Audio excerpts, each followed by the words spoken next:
I want to know, is there a drug that cures enmeshment? I want a pill. Is there no pill? Where people just start to have better boundaries and yeah. You can't just hide some pill in your mother's food and be like, oh, here, enjoy these cupcakes. Dear Shandy. Welcome back to Dear Shandy, listeners. Hello, Andy. Hello. How are you today? I am doing well, and you? I'm good. I'm excited for today's guest and topic, but I'm also a little daunted. I'm going to get that out of the way right now. Yeah.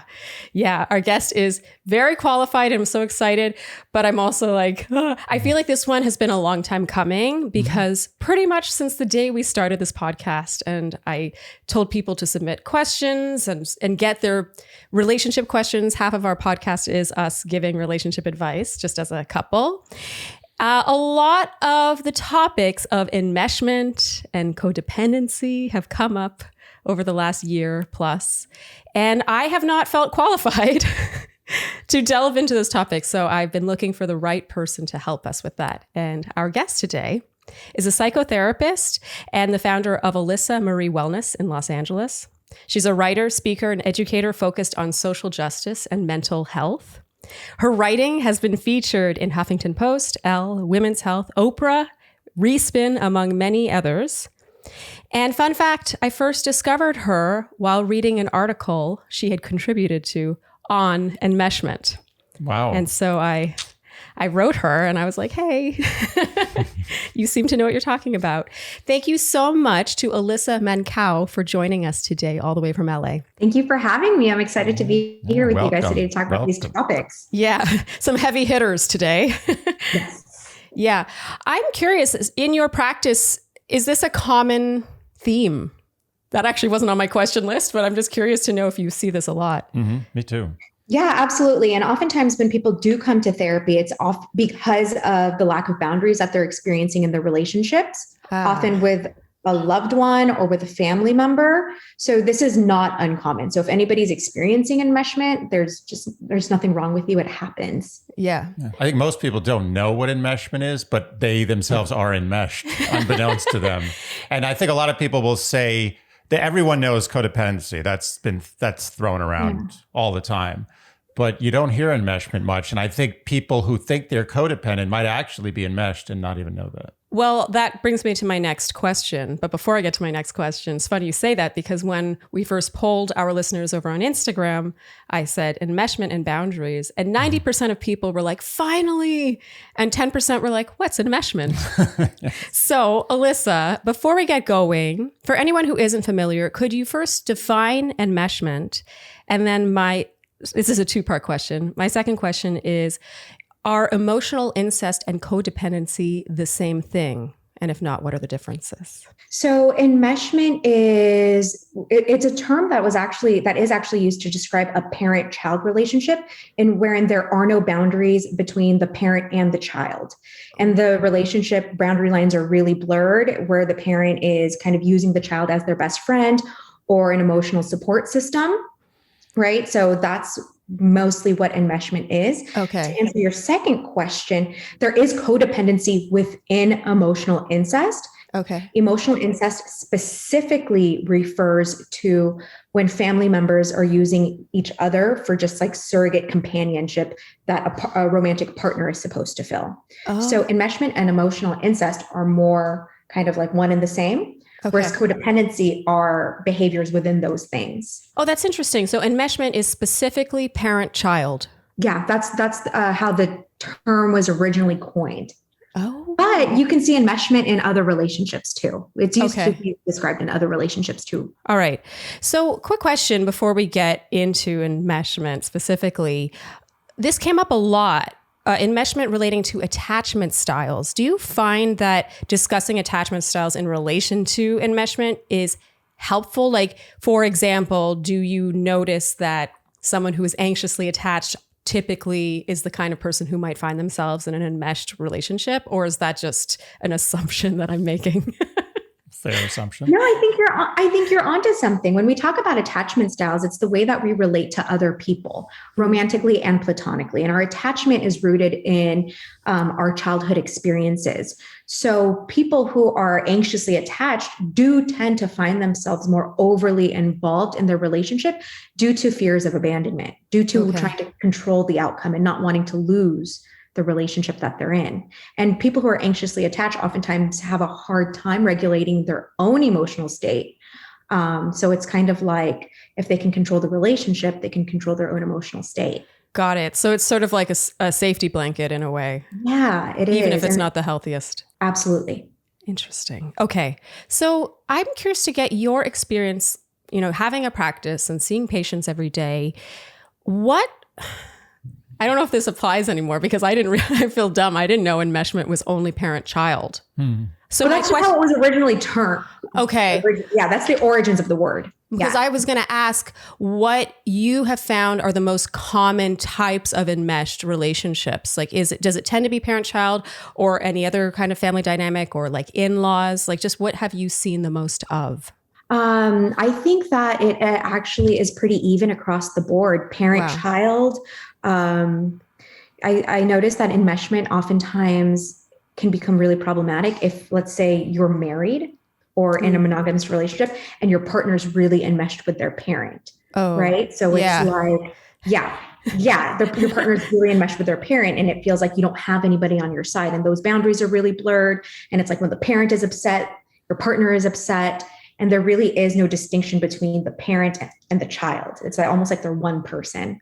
That has come up a lot since we've started this podcast. Because like I said, we get questions from people and oftentimes it has been boundaries with in-laws, which we will get to. But first I want to ask, and if you cannot answer this, totally fine. I'm just curious, just for curiosity's sake, what you've seen, like examples of this. Have there been common threads among things like gender, age range, culture, any of those?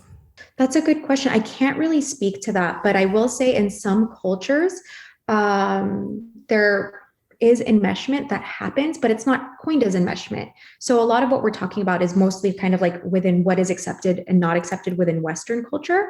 Okay. So you will see kind of like a cultural dissonance between like people who grew up in other countries where it's okay to be that kind of bonded to your parents. And then you come here to America and the child, it's like, it's not okay. Right. And then so you kind of see that disconnect culturally between the elders and the younger generation. That brings me to my next question then.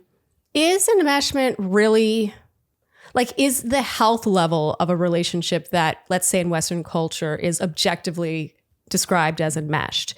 If that's in another culture, in another country, and all parties are just okay with it, is it no longer healthy? I guess that's the thing I've been sort of torn on is where is the line between that just being the norm within a family and even if it's not really serving everyone, it's just like, well, we're all coexisting with this. This is just the way it is. Is it still unhealthy then, if that makes sense? I love that question. That's like a sociology question, right? It is a sociology question because every culture is different and every culture defines what's normal based on what's normal for them. Yeah. And so my answer to that question is if it's not causing distress, if it's not causing any kind of distress, then it doesn't have to be something you have to create into a problem.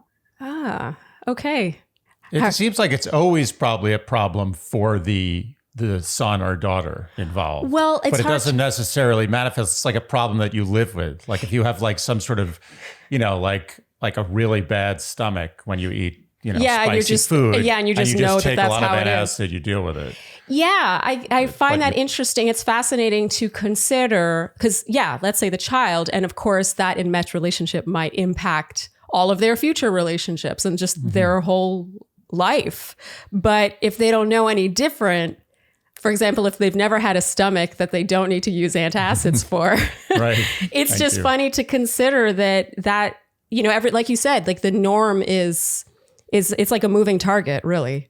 Yeah, and the question becomes: is that norm ever acceptable, even if it's not impacting the family? But it's always going to be impacting the offspring. Do you agree with that? I think.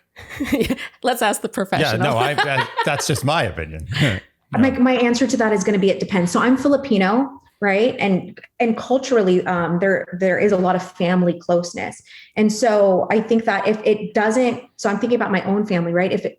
If that's just how it is and it doesn't affect anybody and there's no impairment and it's just very culturally appropriate and accepted, then it really is okay. My answer is it depends on how you grew up culturally. Yeah. And it depends on what is considered acceptable. So some children are okay with it, and so are their partners, because that's kind of what they grew up also experiencing. So my answer to that is it depends. Okay. That's fair. Not surprising. Yeah. Mm-hmm. Okay. So the lines sometimes seem to blur before enmeshment and connection.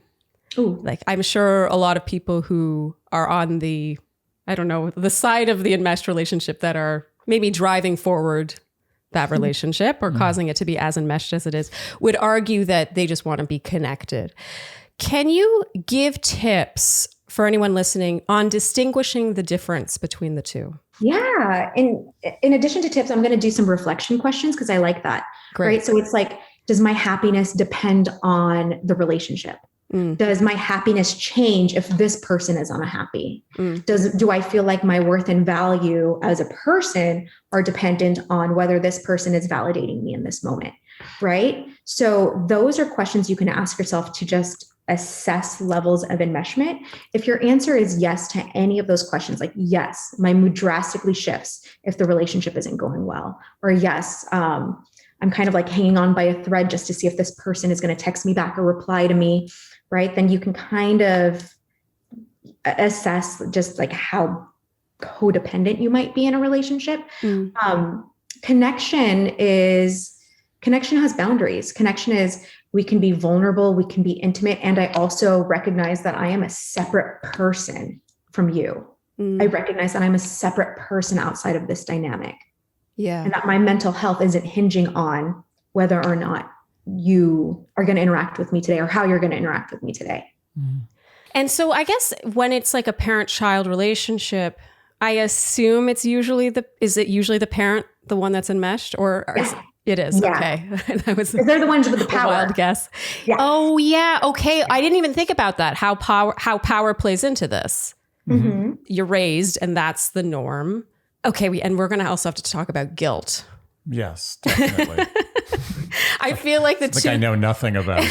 I feel like the two main factors, because a lot of the questions we got from our listeners revolved around tips on how to set those boundaries without the guilt. Mm-hmm. Is it me going out on a limb to say that the two main pillars of enmeshment are power and guilt? Mm-hmm.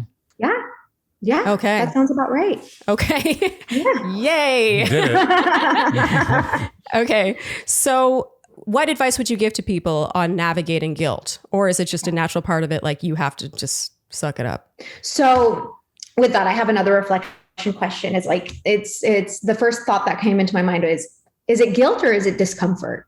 Because I think sometimes when we set boundaries with the people we love, we feel uncomfortable.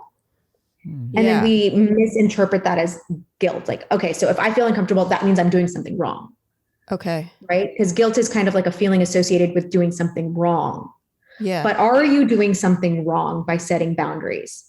So you really kind of want to differentiate. Is it guilt or are you just feeling really uncomfortable? Chances are that feeling of discomfort might come from a history of being made to feel guilty. Yeah. Like somebody else is making you feeling like you're doing something wrong, but you really want to know within yourself, am I doing something wrong by setting these boundaries? Am I doing something wrong by separating myself from this person? Okay, interesting. So it really is like you're asking yourself these questions and separating guilt from it and making it like sort of a yes or no, right or wrong question. In a way, it's you really just want to tease, is this guilt or is this another feeling? But if a person just in their spirit, they're just like, no, I am doing something wrong. This is terrible what I'm doing. Like they really feel a tremendous amount of guilt for taking care of themselves. Then what I would recommend for them is to just really back themselves up. Why am I doing this? Like, what is the purpose? You want to remind yourself why you are setting these boundaries. So that's like part of boundary setting, is knowing what your purpose is. And if you feel guilty or uncomfortable, you kind of just acknowledge that that's part of the territory, and you do it anyway. Okay. Over and over and over again. You do it anyway. Okay. I think the feeling might, it's a moral dilemma, I guess, but in addition to the guilt, there's shame too. There's the shame of feeling like I'm a terrible person because I'm not doing this thing for my mother or father who needs me so badly and gave me life and took care of me and all this stuff. But that's a very close relative of guilt. Yeah. They play with each other. But I guess it comes down to, for me, it's like you're constantly making these decisions. Are you giving preference to your partner, or are you giving preference to your parent? Mm-hmm. And there were a lot of fence calls on that. And, that's where I think a lot of the problems arise. When it's clear, like, your parent is very sick and needs you to help them because for some reason there's no one else around. Obviously, you have to sacrifice things that you may be doing with your partner to help your parent. But if it's more nuanced, there's a whole range. And then sometimes it's very 50-50, whether you should do it or not. And my question to you in those situations is, what is the decision? Like, if it really is a fence call and you've done the totally disconnected emotional analysis and you're like, there's no decision here. There's no right answer here. Do you side with your partner in those situations, or do you side with the parent? This is what most people end up at, is what I'm... Right? Yeah, but I'm predicting an "it depends" answer. Oh, that's fine. Yeah, but that's to me the heart of it is not the obvious decisions. It's those real gray decisions. Yeah. Like, is there a side that you usually should fall to based on the fact that you have the knowledge that you are enmeshed? Oh, actually, I have a great specific example based on a question that a Shandy asked. Okay. So person A is a woman in this relationship, and her husband, we'll call him B, his family likes to drop by unannounced. Okay. They like to show up to the house. It's like your mi casa, tu casa, all that stuff. And A was not raised in that environment and finds it very uncomfortable. She feels like her home is not a safe space when suddenly other people can enter. What do you think she should do in that situation? Is that up to B to draw that line? Should she draw that line? Should she just, reconsider her boundaries? What advice would you give? I think that it's important for a couple in that situation to talk about what matters to them as a couple, right? So what would it look like to put the couple first? And what are their boundaries as a couple?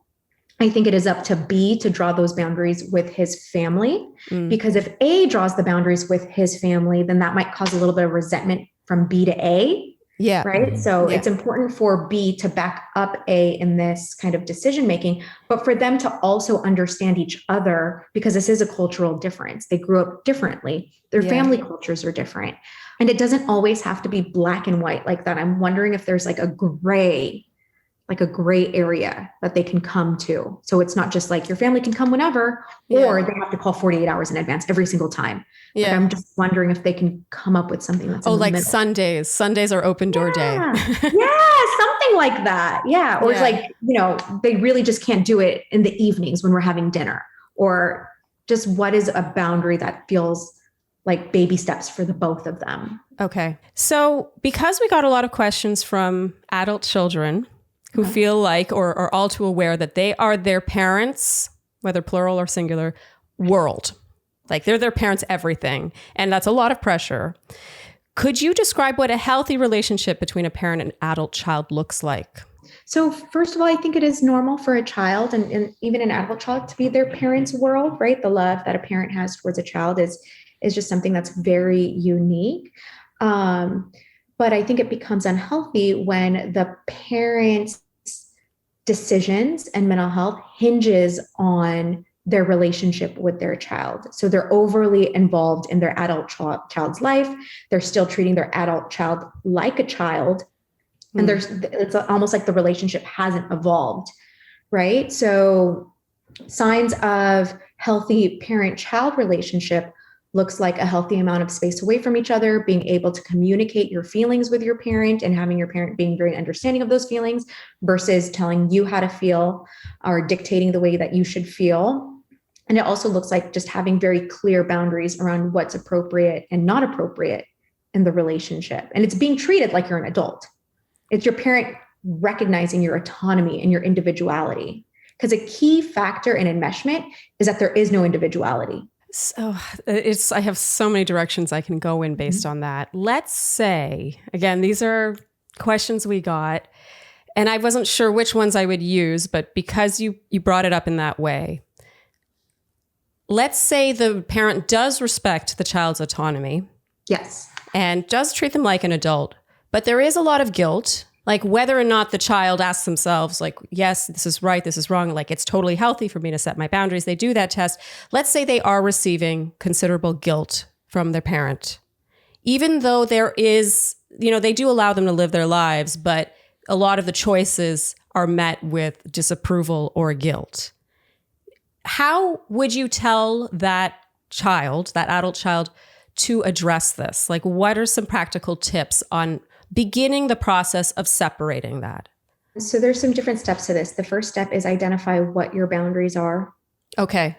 Okay. So it's like, I won't allow you to talk to me this way, or you can't be as involved in my personal decisions as you have been, or you can't just show up to my house whenever you want to show up, things like that. So identify what your specific boundaries are, communicate them, right? Firmly with love and compassion, know what your purpose is in setting them, and then know your audience. Just know your audience. What is the best way to communicate it to that person? And then it's uncomfortable.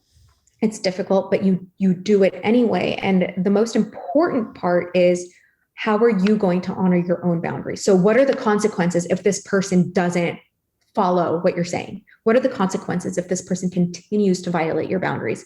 We often talk about boundaries, but we don't talk about, okay, what do we do next when they're not respected? Yeah, that's what I want to know. Because I feel like if you ended up in this kind of relationship in the first place, I don't know, and maybe this is me being a pessimist, but I don't know if I picture the parent in that conversation being like, oh, I hadn't realized that I made you feel this way. I'm going to respect your privacy more. I more so picture the person getting kind of defensive and being like, how could you say this to me? I'm your mother, father, blah, blah, blah. Yeah. Resisting because you're essentially challenging a dynamic. Yes. You're essentially challenging the way things have been done for decades, years. And it really is hard. Change really is hard. And people take it personal when you're giving them feedback. I think that is a more common response where people aren't receptive to boundaries and feedback, especially in an enmeshed dynamic. So what tips would you give them? Let's say they've had that first talk, they've read their audience, they've set their boundaries, they have their purpose, and their parent is defensive, is not really making an effort to change. At what point does it sort of escalate, I guess? So I think it's important that people recognize that this might be a conversation that's had more than once. Okay. And each person knows what their own threshold is. Like, how often can I have this conversation with this person without seeing any kind of forward movement, change, or being receptive? With things like this, things aren't going to change with the first conversation. Sometimes they're just conversations that have to be had over time. I'm a big advocate for therapy, family therapy. I think if everybody's on board, family therapy can be useful.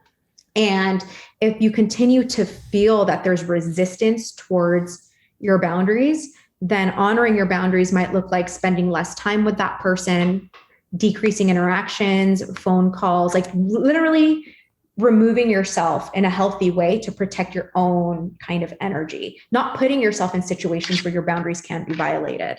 Ooh, I mean, easier said than done. Yeah, I was about to say that. Yeah. I mean, that sounds great, but when you reach that point where you maybe answer fewer phone calls, or I guess I'm curious. I want to know, is there a drug that cures enmeshment? I want a pill. Is there no pill? Where people just start to have better boundaries and yeah. You can't just hide some pill in your mother's food and be like, oh, here, enjoy these cupcakes. I really wish, I'm not joking. Like I'm serious. There's no medicine you can give. There's nothing like, okay, good. Good. For a friend. Asking for a friend. Lots really, of alcohol. Andy, what do you think the best gift one could give for the holiday season is? Let's see. A clean butt. Cut right to the chase with that one. I like it. Mm-hmm. I mean, if you think about it, a clean butt is pretty up there. If you could guarantee me a clean butt for life, I would take that over any gadget, electronic device, piece of clothing, anything. Gift certificate, edible arrangement. Yeah, of course we are talking about the Hello Tushy bidet. I mean, you guys, you've heard us talk about the Hello Tushy bidet before. Mm-hmm. We love the Hello Tushy bidet. You affix it to your existing toilet with no special plumbing. And then you turn your regular old plain Jane toilet into a fancy toilet that has a bidet attached and will spray you. Yeah. And you now can not only reduce your toilet paper consumption by 80%. Thank you. I was going to say that. You don't have to interrupt me. I know the numbers now. But you will experience a whole new world of rear end cleanliness and stimulation. I think that this is an underrated, under-touted feature of the Hello Tushy bidet. They don't tell us to talk about that, but we choose to talk about it. People don't like to talk about it. It's a little uncomfortable. Yes. It's a little too much information, but it's too little information to not talk about it. It really is the gift that keeps on giving in multiple ways for your wallet, movement, and for the earth. And for the earth. Yeah. Give the gift of a clean bum to yourself or your loved ones this holiday season by going to hellotushy.com/shandy to get 10% off plus free shipping. So tag us and add Hello Tushy on social media so we can celebrate your clean bum. That's hellotushy.com/shandy for 10% off plus free shipping. So is that really the next step then? So if we were to put this in chronological order, the first is you ask yourself these questions and you're like, this is sounding kind of enmeshed. Like I do feel like a lot of pressure from my mom, and I do feel guilt all the time. And I do feel like she's solely dependent on me for her happiness, her mental wellness, all these things. So you first come up with what your blueprint looks like of what your ideal relationship is. And you sit down with her, and unsurprisingly, she doesn't take it very well. Okay. And things don't change. And let's say you have that second conversation, and it, like you said, you would have to have the conversation more than once. Maybe you suggest therapy, and it's not, I don't think it'd be shocking if the parent were not receptive to that, because I'm sure they would assume there's nothing wrong. And I'm not making assumptions across the board, but I feel like that probably would happen in some cases. I guess my question is, when do you go to that next level, the one you're talking about, where you do back off? You are officially changing the relationship dynamic, which, like Andy said, is a lot easier said than done. Is that when things get worse, if they just don't change? Like, I guess I want more of a hard and fast, like, you're losing sleep over it? You know what I mean? I want to know when you're like, I'm going to change the way things have been for the last, let's say, 40 years. Impairment. Right? How is it impairing you? So sleep is one. Sleep is like biological impairment. Like, are you losing your appetite? Do you have less energy? Is your sleep disturbed? Is it affecting your mental health? Like, so I think people decide to make these changes when they realize how it's impairing them. Am I not able to have a romantic relationship because my parent takes up a lot of my time or always has a say about who I'm with? Am I not able to develop an identity? Like, what are my likes and my dislikes? Because I'm doing everything my parent is wanting me to do for them. Yeah. Am I not able to hold down a job? Just like on more, different cases. But it's like, is it impairing you, and how is it impairing you? Right. Okay. So my question based on that is, sorry, I'm getting really specific. I just find this really fascinating. Let's say it doesn't impair you. It's just upsetting. Like, let's say it's just annoying. It's more, it falls in the more, this is affecting my life in like a way that stresses me out and causes me to feel guilty. But it's not really stopping you from sleeping. It's not really preventing you from having relationships. So it falls in this sort of like gray zone. Do you, I guess, like, so just deal with it. Yeah. At what point do you just deal with it? Yeah. I'm wondering, are the people around you bothered by it? Like, is your partner bothered by it? Right. I think what you're asking really, it's part and parcel. If both individuals in the partnership are kind of like, this is annoying, but we can live with it. Yeah.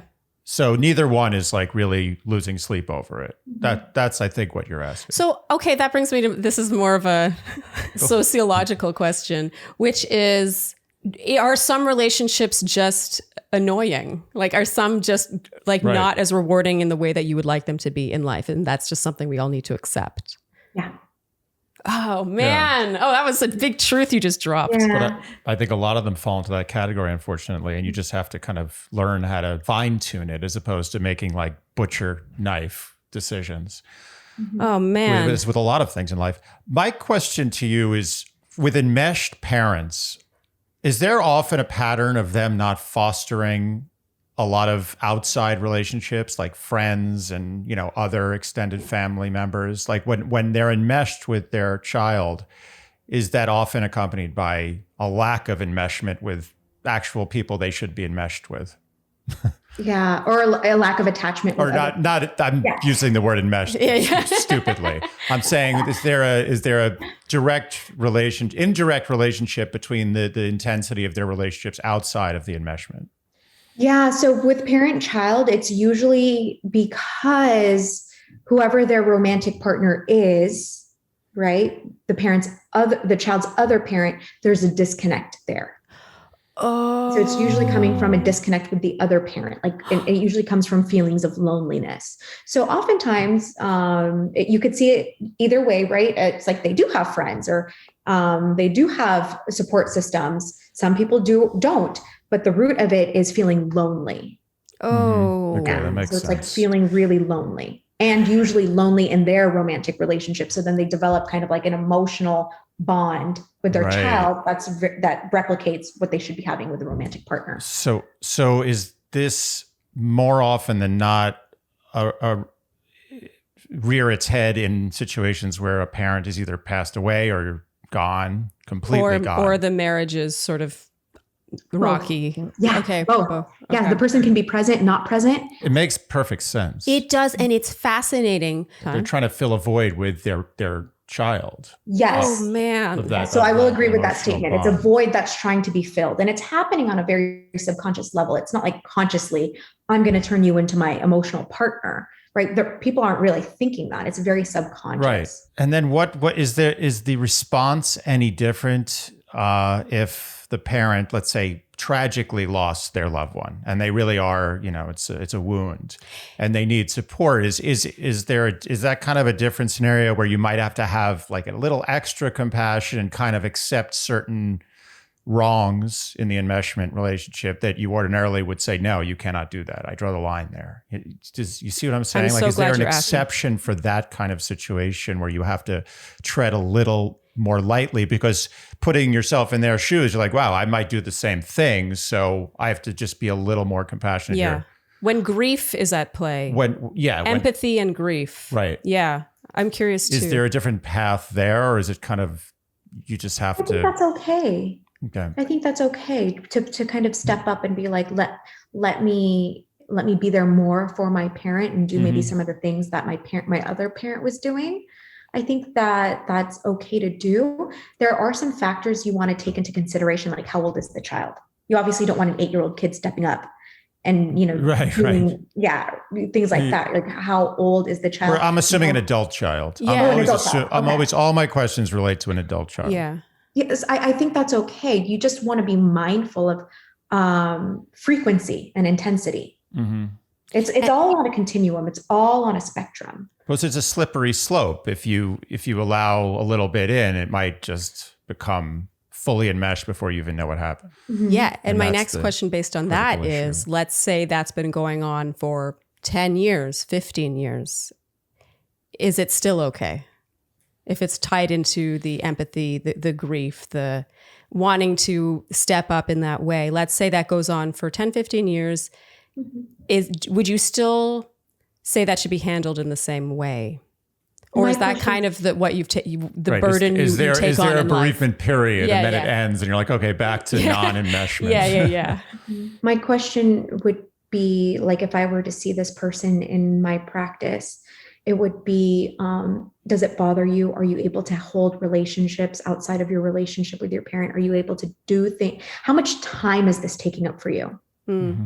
That's what I would want to know. How much time is this taking up for you? And are you able to develop relationships outside of this? Wow, this is an interesting topic because it's the first one I think we've taken on in a hot topic setting like this, where you're not necessarily going to get some path that's super satisfying. Mm-hmm. Yeah. Mm-hmm. It's very specific to each scenario. It is. And I guess I was expecting more of this, like, if you do this, if you say this, then they will understand that. And then these magical doors will open that you didn't know were there. And you'll have this perfect parent-child relationship. Well, that's why I wanted the pill. I'm trying to realize this is very difficult. Yeah. It sounds like a lot of it is coming to terms with whether or not it's impairing you. That's a big, the word impairment is very interesting. And if it's not, if it's a matter of just general grievance, it becomes sort of a topic of picking one's battles. Yes. Would you agree with that? Yeah, I do agree with that. I really like the way you phrased that. Wow. And then you can look at it in a really positive light if you're completely enmeshed and there's no hope. Is there any like silver lining to enmeshment? Is there like, all human relationships, if they're emotionally tight and bonded, can have some positive outcome? I mean, it's not necessarily a bad thing. Like, are there enmeshed relationships where it's like, oh, that's actually a good situation? No. It works better. No. Okay. Yeah. just I was really thinking. I was like, what can I say? No. Okay. I was trying to get a yes or no answer from you. I finally got it. My next question is about broaching the topic with someone who is with a loved one who is in an enmeshed relationship. So let's say it's not directly affecting you, but it's affecting your partner. Yeah, probably your partner, I would say. Yeah. Let's say it doesn't even really affect you all that much. It doesn't really bother you. Maybe it's slightly annoying. Or you've gotten so used to it, it's just dealing with the acid stomach when you eat spicy food. It's like dealing with the fact that your partner doesn't like ice cream and you love ice cream. It's like, it's this thing we have to deal with in our relationship. But you see how it affects your partner. How would you recommend broaching that topic, especially if they might seem resistant to it or think there's nothing weird going on? Gosh. Okay. So know your audience. So know your audience. Is this something that this person is going to be receptive to hearing? You also want to ask yourself, like, how is sharing this information going to affect the relationship? How is sharing this information going to affect the other person? I think that coming in with like psychoeducation material, like signs of enmeshment, printing it out or going on a computer and just being like, can we read this together? This is what I'm seeing. What do you think? Do you agree with this? Kind of just making it more factual. Yeah. Right. And kind of turning it to the experts. Like, this is what I've read online. Would you say that this is what you're going through? And seeing where they go from there. You can only share your observations, but at the end of the day, people are going to decide for themselves if they resonate with what you're saying or not. I find this topic is starting to crack me up because it's really a whole lot of work. It is a lot of work. It's a lot of work. You're essentially trying to change a whole dynamic. And as human beings, like, think about yourself. Think about how hard it is to change yourself. Yeah. It's patterns you've tried to change, relationship habits.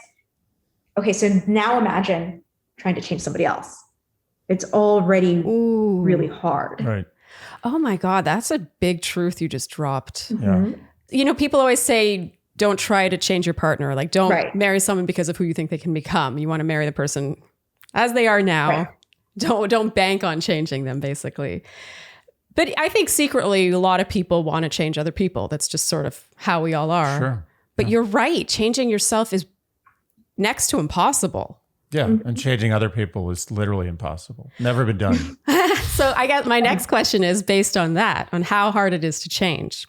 Let's say you grew up in a very enmeshed, codependent family environment, and you now see yourself replicating that behavior in your own relationships. How can one escape that? How can one change? So there's so many ways to go about this.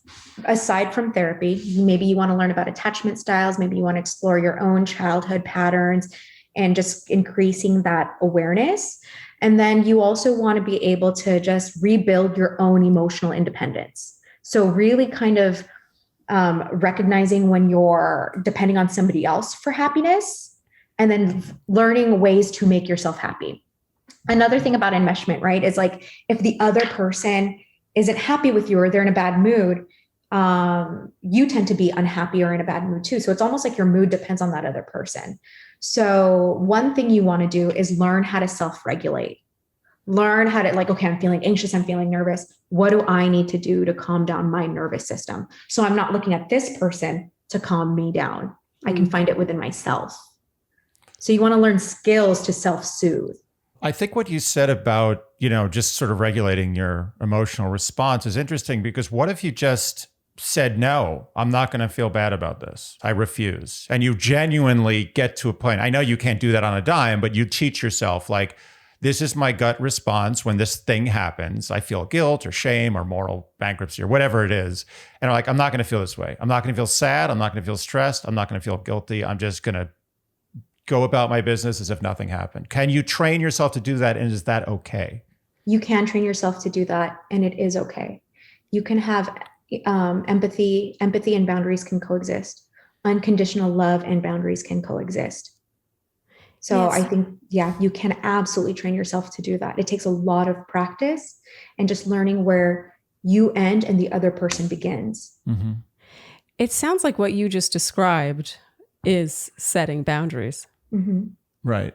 Emotional, setting your internal emotional boundaries. Yeah. And what's funny is I feel like it's very catchy right now to talk about boundaries. Like, oh, my boundaries have been crossed. I'm setting my boundaries. Right.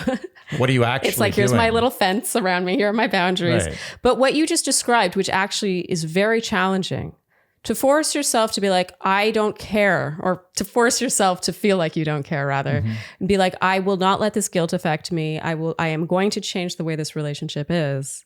Like, that's really hard when you put it like that, but that really is setting a boundary. Yeah.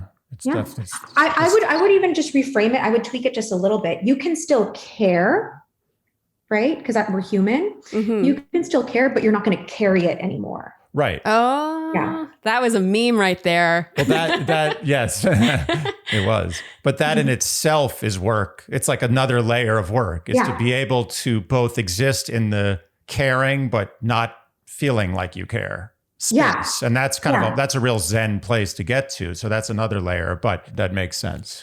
I want to circle back a bit to the cultures thing, because this one did come up a lot. So let's say your spouse is from a different culture, and then they have that relationship.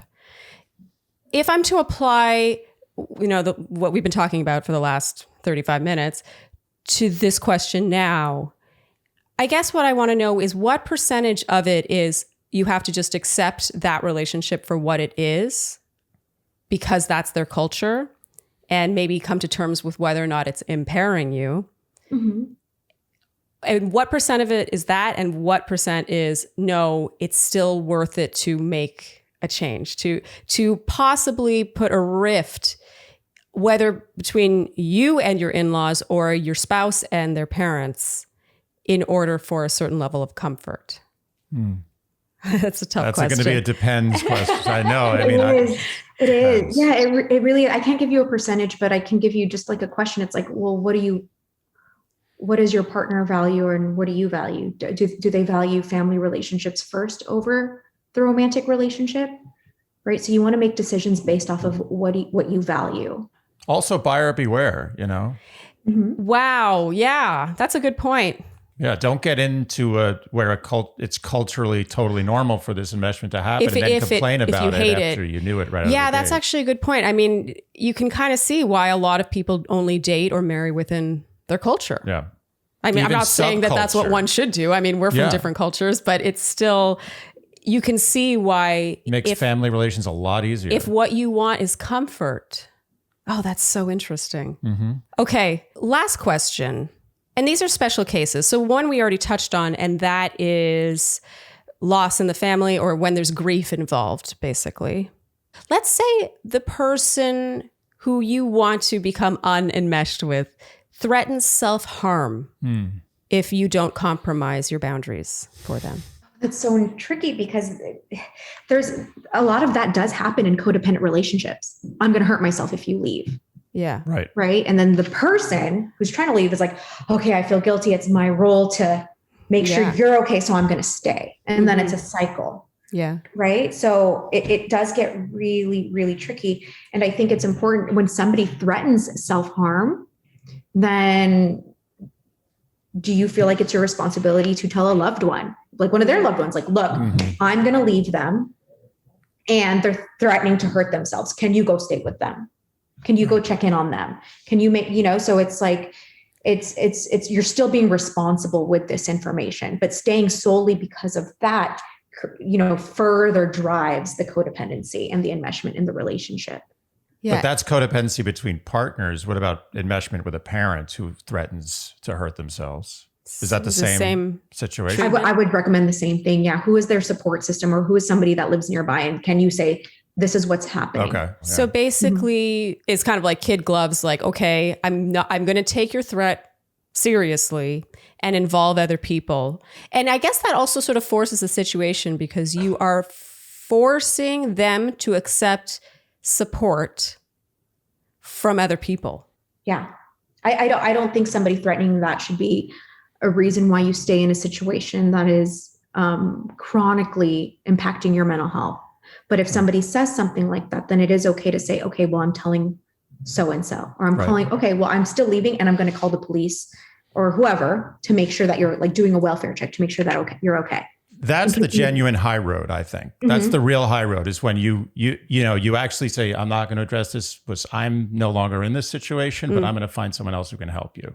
Yeah. Like, that's actually the morally correct decision, I think, is and what actually, she's saying. It does sort of force the situation in terms of taking the pressure off you and solely you. Right. And that ties into the same question, really, is what if that person, let's say they're not threatening self-harm, but they have mental health issues, or they struggle with something like addiction? It sounds like the answer is more or less the same. It's like a third party does enter the picture. Yeah. Encourage them, give them the resources, connect them with somebody if you can. But just also know that it's not your job to rescue or save another person. It's like, I'm not equipped. I'm not equipped. I'm not a professional. Right. Yeah. This has been a very interesting discussion. Alyssa, I feel kind of bad. We've been giving you like questions that seem almost impossible to answer. All of them, yeah. But I guess I just didn't realize what a minefield this topic is, because you're forcing yourself to come to terms with whether or not something is actually affecting you negatively, or if it just annoys you. Yeah. And can I live with this? Is this something I can do for the next 5, 10, 15 years? Yeah. And do I want to put my partner through this? Yeah. Yeah. There's something kind of, and I this is not a reflection on you or your answers, but it's a very like unsatisfying topic to discuss. Do you ever find in your professional work that you feel that like lack of satisfaction from getting those like black and white outcomes? Sometimes, because I think a lot of what happens too is just like grieving. Grieving the relationship you wish you had, or grieving the relationship that you wanted. Oh, So, right. Alyssa, thank you for sharing your wisdom with us today. You're welcome. Thank you guys for having me. I enjoyed chatting with you both.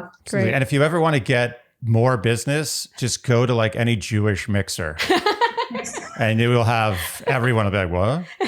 Enmeshment? What's that? That sounds familiar.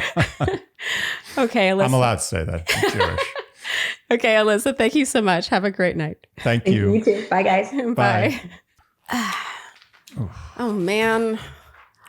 This is the first time ever that a hot topic has felt as unsatisfying to me as a caller episode. Oh, wow. Yeah.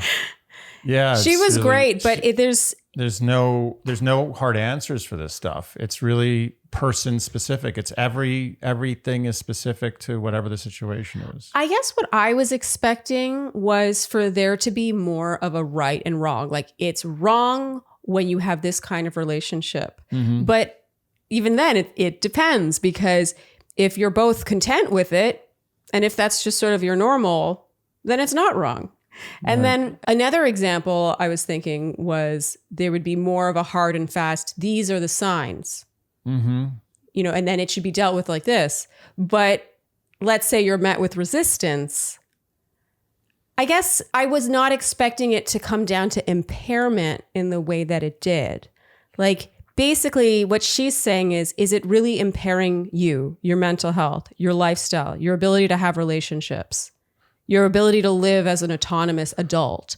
And if it's not, so that's the stakes. Like if it's not reaching that level and it just annoys the shit out of you, then it's kind of like, that's it.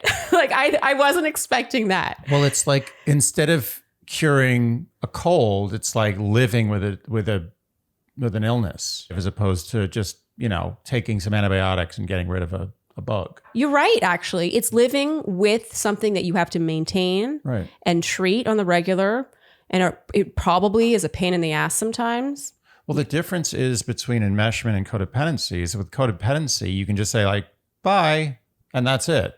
You can leave. You can't just leave your parent. You can't break up with your parent, nor can a parent break up with a child. I mean, and it happens, but it's really bad. You don't want to have that as an option. So if there's no option to leave or to like change, like disengage the relationship, then you just have to just sort of monitor it over time. Monitor it. Yeah, it's like it's like checking your blood sugar levels. Yeah, exactly. Like shooting yourself in the butt. This brings me back to the same thought I've been having recently with this podcast, and just some answers not being what you wish they would be, is that life is often about managing relationships that maybe aren't your favorite. Yes. The dynamic isn't your favorite. I mean, how many relationships do any of us have where it's like, this is perfect?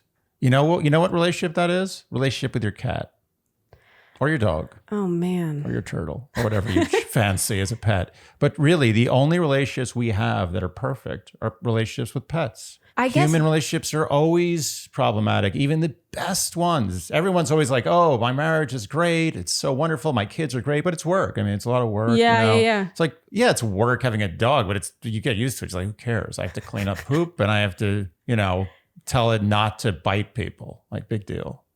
It's not real work. There's a question now based on what you're saying that I wish I had asked her, and now it's too late. But I'm curious to know if she would say it's idealistic to think that you can have the dream unenmeshed parent-child relationship if, for example, you're met with resistance and it is not impairing you and all these things. It's just an annoyance in your life. Mm-hmm. Is it idealistic to want to change that? So, Andy, since she's gone, you answer me. Oh, that's a great question. I'm glad you asked. I think it is. I think it is idealistic. I think parents are always going to be a little annoying. That's their job. It's literally their job title. They have to be annoying once in a while, and I think that's just something you deal with. I don't know. There's no Disney parents. It doesn't exist. I mean, maybe. I don't know. I'd love to see it. I've never seen it. No, you're making a good point. Even the parent-child relationships that are not quote unquote enmeshed, they might have other flaws in them. Like, for example, the parents might be too distant, or they might be emotionally closed off and maybe haven't provided emotional support throughout your childhood. You know what I hate to say? And I don't want to give Enmeshment all this credit, but give it a shot. Maybe you like it. No, but the grass is always greener in some ways. I'm sure there are certain children who wish they were enmeshed with their parents, who that's their dream, So I'm not saying that's what everyone should strive for, but for a parent who never calls them, doesn't remember their birthday, doesn't know who their friends are, doesn't care about their schoolwork, doesn't care about anything, that kid would probably dream about a parent really doting on them and getting up in and their, relying up on in them their for their shit. Happiness. Actually, maybe. Maybe I can imagine many scenarios in the world where that would be a dream. Of course, I mean, it's obvious. Of course, you have to create boundaries. Yes. You obviously. Yeah. And those boundaries. And it sounds like creating those boundaries are not easy because it does involve change or seeking change. Right. And like she said, it's hard to change yourself. Imagine trying to change someone else. I think you have to prioritize broad strokes. And you have to be very, very low bar for satisfaction. You have to set an extremely low bar. Something that stood out to me was early in this conversation, I asked her if she would agree that the main two pillars of enmeshment are power and guilt. Mm-hmm. And she was like, yeah, sounds about right. Oh yeah. I mean, I think you nailed it. Guilt is the currency. Yeah. And power is the dynamic. Yeah. Or the dynamic is created from power. It is born of power. It is of power. Yes. Well said. Yeah. Either way, I don't think we're fixing this enmeshment issue anytime soon. I really went into this episode with the best of intentions. Maybe we'll have a second part. Like we'll have a 2.0, a conversation 2.0, and see where that conversation takes us. Yeah. Well, we're not going to get the fortune cookie answers on this one. I do think it's key to have that be the main takeaway. You know, if we had to sum up this entire conversation with the meme, it came down to it depends. It depends. It depends. Everything was case by case, right down to how much is it even bothering you. And I honestly feel like if I had to guess what happens in the room with a lot of her patients who have this issue, I think it's a lot of just like learning to live with it, coping mechanisms, as opposed to like fixing it and solving it. Yeah. Well, Andy. That's that. I feel like that's that. We solved everybody's problems once again. I feel like we literally solved 0 problems. Well, I think we educated. I think there was education. I think she allowed people to understand what this is and be like, oh, you know what? I think I have that. Yeah. Or I don't have that. Also, maybe there was some normalization. It's like, actually, you struggle with this, but so many people struggle with it. And there isn't really that clear an answer on how to get out of it. And that's why so many of us struggle with it. Yeah, there shouldn't be self-blame or shame or any of that. Yeah. That's a good takeaway. There's a sort of expectation management takeaway in that. Yeah. I think actually the lack of satisfying answers is in itself the satisfying answer.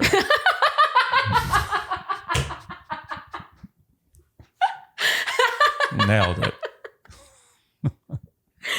Oh, I guess it was bound to happen that we would have a hot topic where we were left so speechless. All right. Well, if you happen to enjoy what you heard today, you know what we're going to ask of you. Please like, subscribe, hit the notification bell, follow us on Instagram, tell your friends, leave us Apple Podcast ratings and reviews, and generally do all the things you would do to support a podcast you enjoy, even if it didn't solve your problems. And on that note, thanks so much for tuning in, and we'll see you next time on Dear Shandy. Bye. Dear Shandy.